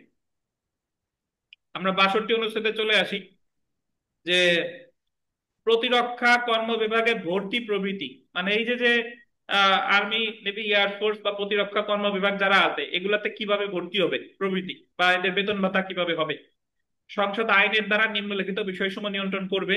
বাংলাদেশের প্রতিরক্ষা কর্ম বিভাগ সমূহ উক্ত কর্ম বিভাগ সমূহের সংরক্ষিত অংশসমূহ গঠন ও রক্ষণাবেক্ষণ, উক্ত কর্ম বিভাগ সমূহে কমিশন মঞ্জুরি, প্রতিরক্ষা আন্ডারলাইন করবেন, বাহিনী সমূহের প্রধানদের নিয়োগ দান, তাদের বেতন ভাতা নির্ধারণ এবং উক্ত কর্ম বিভাগ সমূহ এবং সংরক্ষিত অংশসমূহ সংক্রান্ত শৃঙ্খলামূলক অন্যান্য বিষয়। তাহলে এইগুলা আইন দ্বারা সংসদ নির্ধারণ করে দিবে এবং আইন দ্বারা নিয়ন্ত্রিত হবে। সংসদ আইনের দ্বারা এই অনুচ্ছেদের এক দফায় বর্ণিত বিষয়সমূহের জন্য বিধান না করা পর্যন্ত অনুরূপ যে সকল বিষয় প্রচলিত আইনের অধীন নহে, রাষ্ট্রপতি আদেশের দ্বারা সেই সকল বিষয়ের জন্য বিধান করতে পারবে। মানে সংসদ আইনের দ্বারা এই অনুচ্ছেদের এক দফায় বর্ণিত বিষয়সমূহের বিধান না করা পর্যন্ত, যতদিন পর্যন্ত এক দফা পর্যন্ত বিধান করে নাই, মানে তাদের বেতন ভাতা কি কি হবে এগুলো সংসদ আইন দ্বারা নির্ধারণ করে নাই, তো রাষ্ট্রপতি আদেশের দ্বারা সেই সকল বিষয় বিধান করতে পারবে। সংসদ আইনের দ্বারা করার আগ পর্যন্ত এটা নির্ধারণ করে দিতে পারে কে বলেন? রাষ্ট্রপতি। তাহলে সর্বাধিনায়কতা 61, প্রতিরক্ষা কর্ম বিভাগে ভর্তি প্রভৃতি 62, 63টা ভিভিআই প্রশ্ন আসছিল। 63 অনুচ্ছেদ যুদ্ধ। গোল দিবেন, সংসদের সম্মতি ব্যতীত যুদ্ধ ঘোষণা করা যাবে না কিংবা প্রজাতন্ত্র কোনো যুদ্ধে অংশগ্রহণ করবে না। ভিভিআই পরীক্ষা একবার প্রশ্ন আসছিল যে কার সম্মতি ব্যতীত যুদ্ধ ঘোষণা করা যাবে না কিংবা কোনো যুদ্ধে অংশগ্রহণ করা যাবে না? প্রধানমন্ত্রী, রাষ্ট্রপতি, সংসদ, প্রধান বিচারপতি। কে বলেন? সংসদ। সংসদের সম্মতি ব্যতীত যুদ্ধে ঘোষণা করা যাবে না কিংবা প্রজাতন্ত্র কোনো যুদ্ধে অংশগ্রহণ করবে না। এখন আপনি প্রশ্ন করতে পারেন যে স্যার সংসদ বলতে কি বোঝায়? সংসদ বলতে সংসদের সকল সদস্যদের বোঝায়, মানে তাদের সম্মতি নিয়েই যুদ্ধে অংশগ্রহণ করতে পারবে। আমরা যদি, হ্যাঁ এখন তো সংসদ নেই, হ্যাঁ, তাহলে এখন কারণ কিসে? এখন সংসদ নাই, এখন ওই যা যা আছে রাষ্ট্রপতি ওই অর্ডিনেন্স আকারে পাশ করতে পারে, বা ওই যা যেখানে যা নাই সেই ক্ষেত্রে এই সরকার যেভাবে গঠিত হয়েছে সেইভাবে যাবে, যে উপদেষ্টামূলক এখতিয়ার। যদি এখন ওই যেটা আইনে প্রকাশ্য নাই সেই ক্ষেত্রে তো একটা বিধান তো এক জায়গা আছে, বাংলাদেশ সংবিধানের 106 অনুচ্ছেদ করবো, তো সুপ্রিম কোর্টের আপিল বিভাগের পরামর্শ নিয়ে চলে যাবে আর কি। আমাদের একটু বিষয় মতো হ্যাঁ, কিছু না থাকলে ইনহেরেন্ট পাওয়ারের মতো আর কি। তাহলে আম, সর্বাধিনায়কতা 61, আহ, প্রতিরক্ষা কর্ম বিভাগে ভর্তি প্রভৃতি কত? 62। আর যুদ্ধ আছে কততে? 63। তো আমরা যদি বিগত বছরের প্রশ্ন দেখি, যে যুদ্ধ ঘোষণার জন্য সম্মতি প্রয়োজন ড্যাশ জাতীয় সংসদ। আম, আমি নিজেই ভুল দেখাইছিলাম যতদূর মনে পড়ে 14 বিজিএস পরীক্ষায়, মানে পড়ছি সব কিন্তু পরীক্ষার হলে গিয়ে মনে হয় যে কনফিউজ যে কার লাগবে আর কি। হ্যাঁ, রাষ্ট্রপতি রাষ্ট্রপতি, প্রধানমন্ত্রী, এই দুইটার যে কোনো একটা দাগাইছিলাম হয়তো বা। দেখেন, তারপরে আহ বাংলাদেশ সশস্ত্র বাহিনীর সর্বাধিনায়ক হচ্ছেন কে? প্রেসিডেন্ট। অনেকে তাকাবে chief of army staff, but actually কে? রাষ্ট্রপতি। তো এই ছিল আমাদের চতুর্থ পরিচ্ছেদ। আমরা চতুর্থ অধ্যায়ের পঞ্চম পরিচ্ছেদে চলে আসি। আসেন অ্যাটর্নি জেনারেল। অ্যাটর্নি জেনারেল সংবিধানের কত অনুচ্ছেদ? 64। দেখেন, অ্যাটর্নি জেনারেল সম্পর্কে এর আগে আমরা বহু জায়গায় ধারণা পাইছি, বিশেষ করে ওই ফৌজদারি কার্যবিধির 4 ধারায় পাইছি। তারপরে বাংলাদেশ বার কাউন্সিলে অ্যাটর্নি জেনারেল নিয়েই তো কাজ কারবার, তো বাংলাদেশ বার কাউন্সিলে তো অ্যাটর্নি জেনারেলে আসলে নিয়োগ প্লাস ওনার যে বেতন ভাতা বা কতদিন পর্যন্ত থাকবে এই বিধিবিধান সম্পর্কে আলোচনা করছে বাংলাদেশ সংবিধানের 64 অনুচ্ছেদ। তো যদি দেখেন, সুপ্রিম কোর্টের বিচারক হওয়ার যোগ্য যে কোনো ব্যক্তিকে রাষ্ট্রপতি অ্যাটর্নি জেনারেল হিসেবে নিয়োগ দিতে পারে। এখন প্রশ্ন এসে যায় যে সুপ্রিম কোর্টের বিচারক হওয়ার যোগ্যতা কি? সুপ্রিম কোর্ট হওয়ার বিচারক হওয়ার যোগ্যতা, এটা আমরা ওই 95 অনুচ্ছেদে গিয়ে পাবো, যে 95 সুপ্রিম কোর্টের যে বিচার পতি হওয়ার যোগ্যতা, যে হাইকোর্ট ডিভিশনের অ্যাডভোকেট হতে হবে, এবং তাকে সুপ্রিম কোর্টে একটানা কয় বছর অ্যাডভোকেসি করতে হবে? 10 বছর। মানে 10 বছর অ্যাডভোকেসি হওয়ার পরে বিচারক হওয়ার যোগ্য। তো তাহলে বলেন তো, নিম্ন আদালতের কোনো অ্যাডভোকেটকে কি অ্যাটর্নি জেনারেল নিয়োগ দিতে পারে কিনা, যিনি সুপ্রিম কোর্টের এনরোলড না, লাইসেন্স না? তাহলে কিন্তু তার অ্যাটর্নি জেনারেল হিসেবে নিয়োগ দিতে পারে না। অ্যাটর্নি জেনারেল রাষ্ট্রপতি কর্তৃক প্রদত্ত সকল দায়িত্ব পালন করবে। অ্যাটর্নি জেনারেলের দায়িত্ব পালনের জন্য বাংলাদেশের সকল আদালতে, আন্ডারলাইন করবেন, তার বক্তব্য পেশ করার অধিকার থাকবে। এটা রাইট অফ প্রি অডিয়েন্স, মনে আছে কিনা যে বাংলাদেশ বার কাউন্সিলের 26 অনুচ্ছেদে আছে, যে সবার আগে বক্তব্য পেশের অধিকার থাকবে কার? অ্যাটর্নি জেনারেলের। এবং 4 নম্বরে যদি দেখেন, রাষ্ট্রপতির সন্তোষজনক সীমা পর্যন্ত অ্যাটর্নি জেনারেল স্বীয় পদে বহাল থাকবে এবং রাষ্ট্রপতি কর্তৃক নির্ধারিত পারিশ্রমিক লাভ করবে। সন্তোষজনক সীমা, এইটা গোল্ডেন।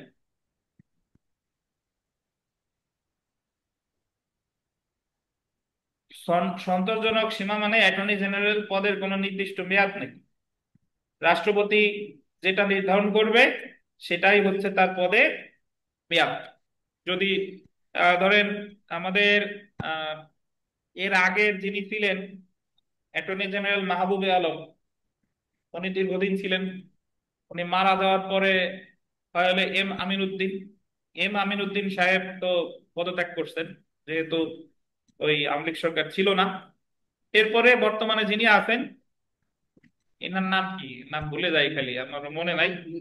তো তার, ইনিও চেঞ্জ হয়ে যাবে, দেখবেন যে যখনই সরকার চেঞ্জ, ইনিও হয়তো বা পদত্যাগ করছে, হয়তো বা এনারে সরাই দিছে, বাট অ্যাকচুয়ালি অ্যাটর্নি জেনারেলের পদের কোনো নির্দিষ্ট মেয়াদ নাই। তাহলে প্রধানমন্ত্রীর পদের মেয়াদ নাই, মন্ত্রীগণের পদের মেয়াদ নাই, অ্যাটর্নি জেনারেলের পদের মেয়াদ নাই। জেনে রাখা ভালো, বাংলাদেশ সরকারের প্রধান আইনজীবীকে বলা হয় অ্যাটর্নি জেনারেল। তো বিগত বছরের প্রশ্ন যদি আমরা একটু পড়ি, যে বাংলাদেশ সরকারের প্রধান আইনজীবীকে বলা হয় অ্যাটর্নি জেনারেল। বাংলাদেশে কতজন অ্যাটর্নি জেনারেল আছেন? কয়জন? একজন। দেখেন, attorney general, additional attorney general, deputy attorney general, assistant attorney general, but attorney general একজনই থাকেন। এডিশনাল হয়তো বা 2-4 জন থাকতে পারে, ডেপুটি অ্যাটর্নি জেনারেল তার থেকে একটু বেশি থাকে, সবচেয়ে বেশি যেটা থাকে সেটা হলো অ্যাসিস্ট্যান্ট অ্যাটর্নি জেনারেল। তারপরে যদি চলে আসি, বাংলাদেশের অ্যাটর্নি জেনারেল পদে নিয়োগদান করে, বাংলাদেশে অ্যাটর্নি জেনারেল পদে নিয়োগদান করেন কে? কে হবে বলেন? রাষ্ট্রপতি। আমরা ফৌজদারি কার্যবিধিতে, এটা বার কাউন্সিলের জন্য গুরুত্বপূর্ণ, যে ক্লার্ক অফ দ্য স্টেট, রাষ্ট্রীয় কেরানি কে নিয়োগ দেয়? প্রধান বিচারপতি। রাষ্ট্রীয় কেরানি কি নিয়োগ দেয়? প্রধান বিচারপতি। তো সেলফ প্র্যাকটিসে যদি আমরা চলে আসি, যে অ্যাটর্নি জেনারেল, 5 নম্বর প্রশ্নটা দেখেন, 3-4 পড়ি, যে বাংলাদেশের সংবিধান অনুযায়ী যুদ্ধ ঘোষণা করার পূর্বে অবশ্যই অনুমতি নিতে হবে কার? সংসদের। আর অ্যাটর্নি জেনারেলের পদের মেয়াদ রাষ্ট্রপতির সন্তোষজনক সময় পর্যন্ত। তো এই ছিল আমাদের নির্বাহী বিভাগ। তো নির্বাহী বিভাগে আমরা 5টা পরিচ্ছেদ পড়ছি, রাষ্ট্রপতি সম্পর্কে পড়ছি 48 থেকে 54, মন্ত্রিসভা সম্পর্কে পড়ছি 55 থেকে 58, স্থানীয় শাসন 3য় পরিচ্ছেদ 59-60, প্রতিরক্ষা কর্ম বিভাগ এটা পড়ছি 61 থেকে 63, চতুর্থ পরিচ্ছেদ, পঞ্চম পরিচ্ছেদ পড়লাম অ্যাটর্নি জেনারেল, এটা হলো কত? 64।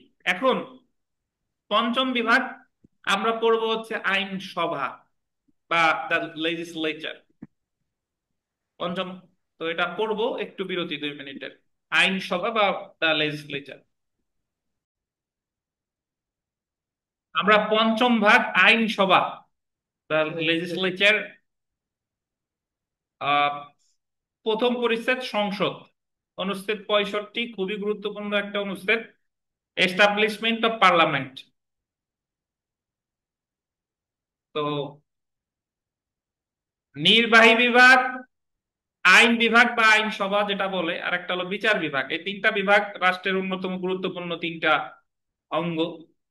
তো নির্বাহী বিভাগ হচ্ছে আপনার আইন বিভাগ যেটা আমরা মাত্র পড়বো, যেটা আইনসভা বা আইন বিভাগ যাই বলেন, এদের কাজ হচ্ছে আইন প্রণয়ন করা। আর ওই আইন অনুসারে বিচার করবে হচ্ছে বিচার বিভাগ।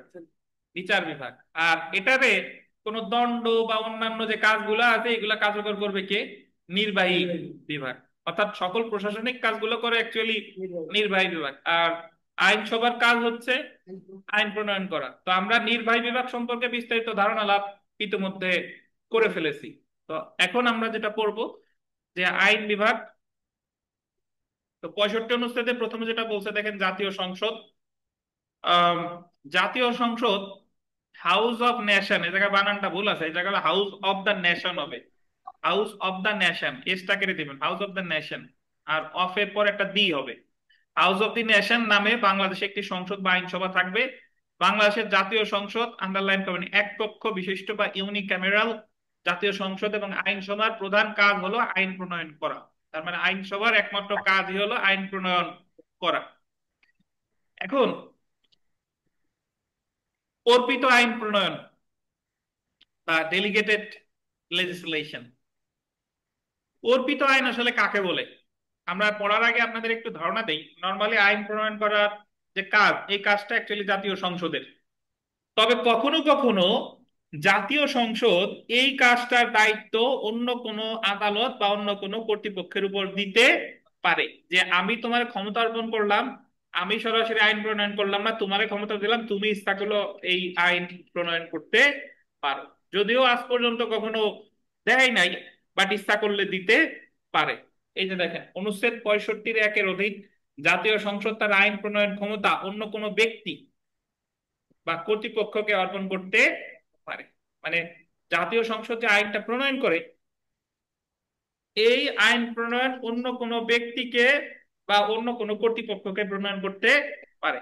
যে ব্যক্তি বা কর্তৃপক্ষকে আইন প্রণয়নের ক্ষমতা অর্পণ করা হয়, উক্ত ব্যক্তি বা কর্তৃপক্ষ উক্ত অর্পিত ক্ষমতা বলে যে আইন প্রণয়ন করে তাকে অর্পিত আইন বলে। এবং ওই ব্যক্তি বা ওই প্রতিষ্ঠান যদি কোনো আইন প্রণয়ন করে তাহলে সেটার নাম হবে কি? অর্পিত আইন।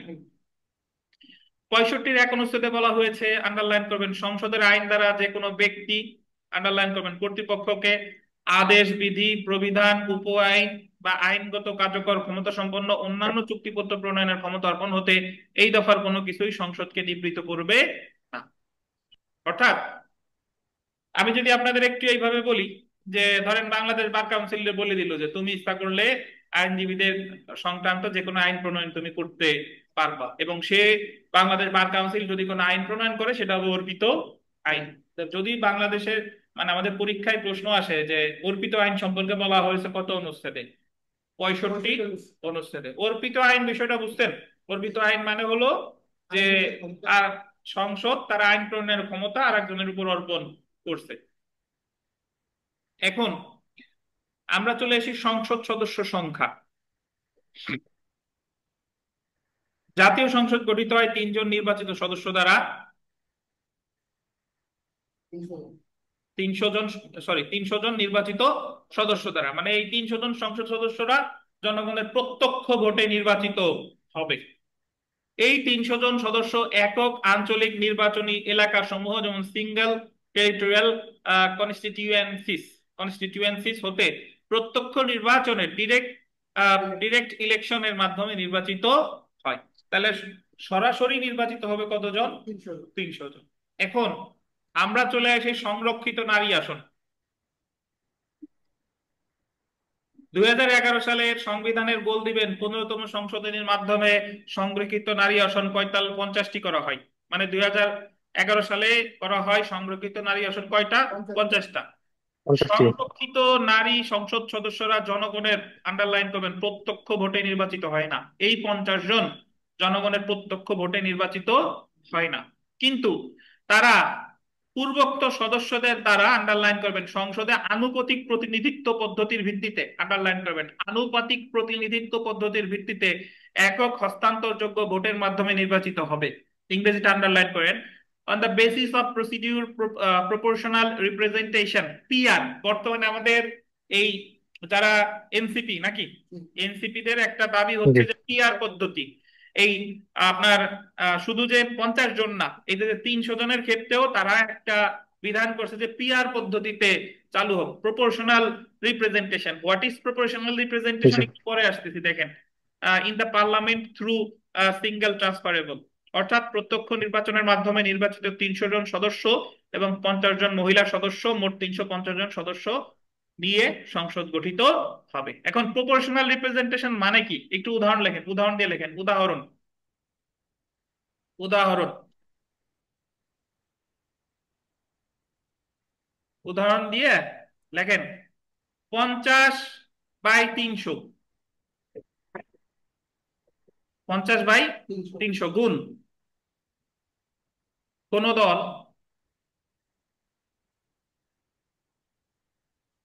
যে আসন পায়। যত সংখ্যক আসন পায়। হুম, কোন দল যত সংখ্যক আসন পায় বা যে আসন পায়, এটা বোঝানো হয়েছে। তার মানে ধরেন যে একটা দল 200টা মানে 200টা, তারা 300-র মধ্যে পেলো কত, 200।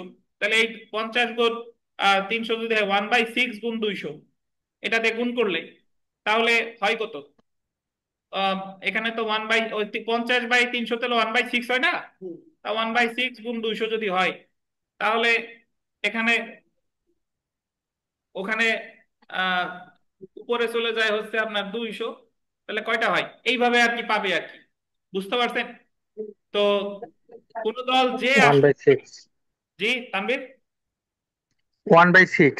হ্যাঁ 1/6 গুণ যে যত আসন পায়, এটা দিয়ে গুণ দিলে সেই অনুপাতে সে পাবে। বুঝতে পারছেন?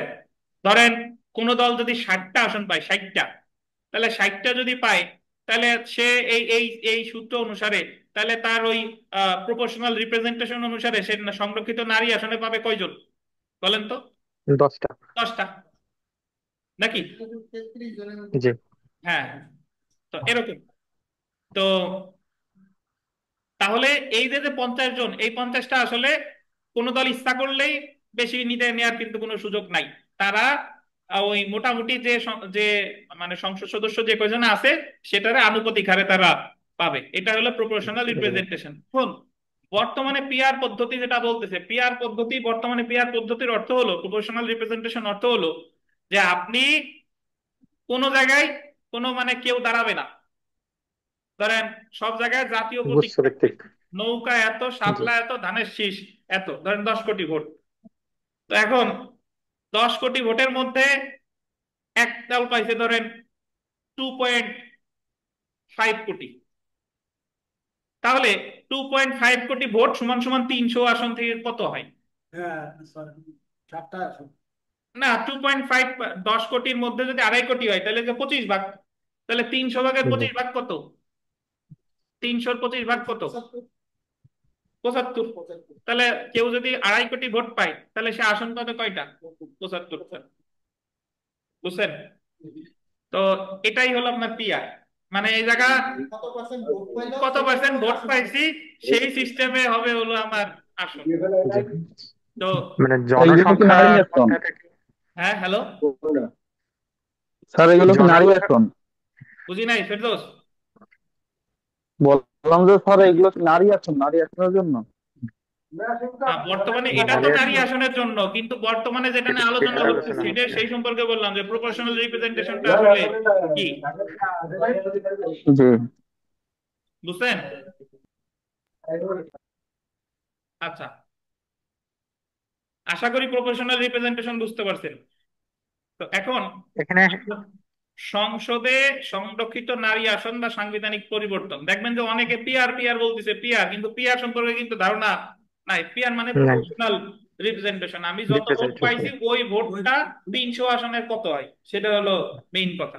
ভোট কাস্টিং ভোটের কত পাইছে। হ্যাঁ হ্যাঁ হ্যাঁ, দেখেন। তাহলে সংরক্ষিত নারী আসনের যে বিষয়টা যদি দেখেন, 1972 সালে মোট সদস্য সংরক্ষিত নারী আসন ছিল দেখেন 15টা। এটা জানতে হবে। 79 থেকে 90 পর্যন্ত ছিল 30টা। 2004 সালে বিএনপি এসে করছে 45টা, এবং 2011 সালে এসে করলো কয়টা? 50টা। 50টা। তো এখান থেকে মাঝে মাঝে প্রশ্ন আসে যে 72-এর সংবিধানে সংরক্ষিত নারী আসনে কয়জন সদস্য ছিল? 15টি। আর 50টা করা হয় কত সালে? 2011 সালে। 2011 সালে 2011। পঞ্চদশ সংশোধনীর মাধ্যমে। তা আমরা এখানে একটা দেখি সপ্তদশ সংশোধনী। সপ্তদশ সংশোধনী মানে এটা সংসদের মানে আমাদের সংবিধানের সর্বশেষ সংশোধনী। সপ্তদশ সংশোধনী আইন 2018 বলে গণপ্রজাতন্ত্রী বাংলাদেশ সংবিধানের 65 অনুচ্ছেদ সংশোধন করে সংরক্ষিত নারী আসনের মেয়াদ 25 বছর বাড়ানো হয়েছে। তো যদি পরীক্ষায় প্রশ্ন আসে যে সর্বশেষ সংশোধনী কোনটি, সপ্তদশ। সপ্তদশ সংশোধনের বিষয়বস্তু কি ছিল? সংরক্ষিত নারী আসনের পদের মেয়াদ বাড়ানো। কত বছর করা হয়েছে? 25 বছর। নারীদের জন্য সংরক্ষিত 50টি আসনের 10 বছরের মেয়াদ 2019 সালের 24শে জানুয়ারি শেষ হবে। সপ্তদশ সংশোধনীর মাধ্যমে নারীদের জন্য সংরক্ষিত আসনের মেয়াদ 25 বছর বাড়ানো হয়েছে। অর্থাৎ 11তম সংসদের প্রথম বৈঠকের তারিখ হতে পরবর্তী 25 বছর পর্যন্ত নারীদের জন্য সংরক্ষিত আসনের মেয়াদ থাকবে। অর্থাৎ এই 2019 থেকে সংরক্ষিত নারী আসনের মেয়াদ কত বছর? 25 বছর। এটা বুঝলাম। আর আসলে মেয়াদ প্রতি বছর মানে কি? নারী আসনের মেয়াদ 25 বছর মানে হলো এই যে যে 50টা আসন, এই 50টা আসন পার্মানেন্ট না। কি বছর এটা প্রযোজ্য হবে, মানে এই বিধানটা প্রযোজ্য হবে, মানে যারা আছে তারা 25 বছর ধরে থাকবে তা না কিন্তু। মানে যে সংসদে আসুক না কেন এটা তারা অনুসরণ করবে 25 বছর। যেরকম বাংলাদেশ সংবিধানে বলছে যে নর্মালি আসন 60টা, সরি 300টা, এই 300টা কিন্তু পার্মানেন্ট, কিন্তু জি। এদের আজীবনই 300টা। কিন্তু এই যে যে 50টা করছে, এই 50টার বিধান কতদিন বাংলাদেশ সংবিধান অনুসরণ করবে? 25 বছর, আগামী 25 বছর 2011 থেকে 25 বছর পর্যন্ত। পর্যন্ত। জি। সবাইতেও পারে। আবার কমাইতেও পারে, আবার বাদও দিতে পারে। এটা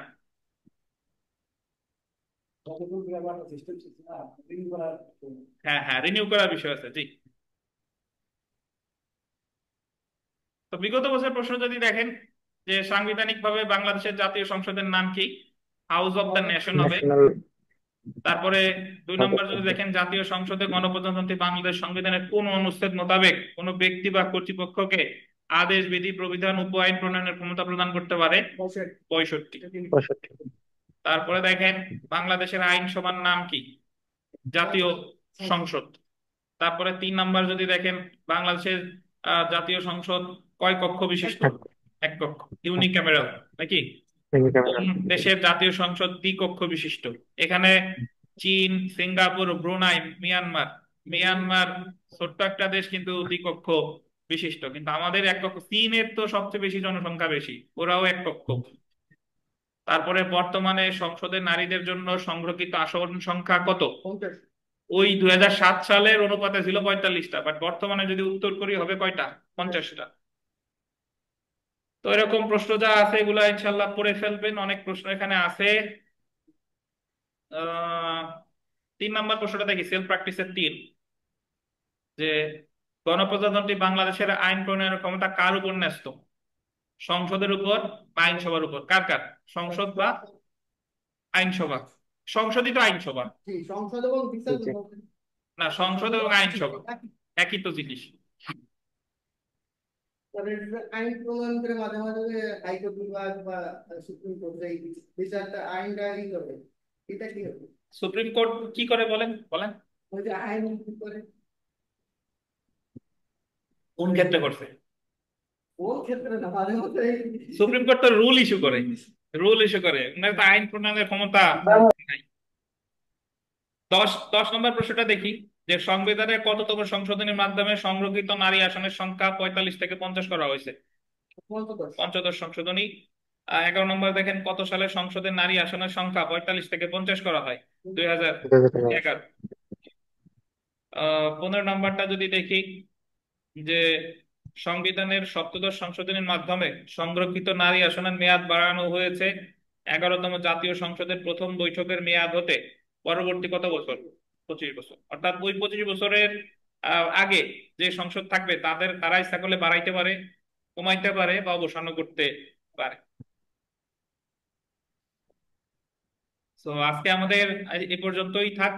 আপনাদের যেহেতু বাসায় ফেরার তাড়া আছে, তো 66 পর্যন্ত থাক। আগামী লাস্ট যেদিন মানে সর্বশেষ যেদিন ফিজিক্যাল, মানে আগামীকাল তো অনলাইনে হবে ইনশাল্লাহ রাতের বেলা।